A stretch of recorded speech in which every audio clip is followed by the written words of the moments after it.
যেই ডিসচার্জটা আসলে একদম ক্লিয়ার, মিল্কি কিংবা ট্রান্সপারেন্ট এবং কোনো ধরনের চুলকানি তৈরি করে না, সেটা আসলে নর্মাল ভ্যাজানাল ডিসচার্জ।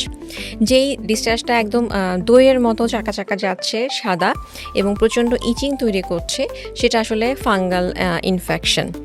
যেই ডিসচার্জটা একটু গ্রিনিশ টাইপের, সবুজ এবং প্রচণ্ড ইচিং তৈরি করছে, সেটা হয়ে থাকে ট্রাইকোমোনাস নামে এক ধরনের জীবাণু দিয়ে।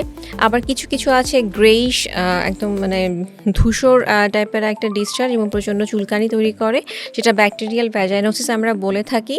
অনেক সময় দেখা যায় যে ডিসচার্জের সাথে কিছু ব্লাড স্টেইন যাচ্ছে, তখন আমরা অনেক সময় ভাবি যে এটা ক্রনিক সার্ভিসাইটিস, পিআইডি, অথবা ভিতরে অনেক সময় দেখা যায় ট্যাম্পন রয়ে গেছে, ফরেন বডি, এসব কারণেও কিন্তু হতে পারে। এরকম নানান জীবাণুর আক্রমণের কারণে নানান ধরনের ডিসচার্জ হতে পারে।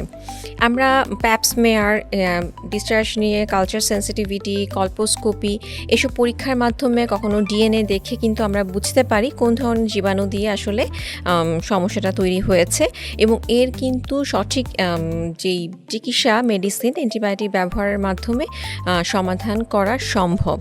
আমি এক্ষেত্রে বলবো যে এই সমস্যাগুলো নিয়ে বসে না থেকে চিকিৎসা নিয়ে সুস্থ, সুন্দর, স্বাভাবিক জীবনযাপন করা সকলের কাম্য। ধন্যবাদ।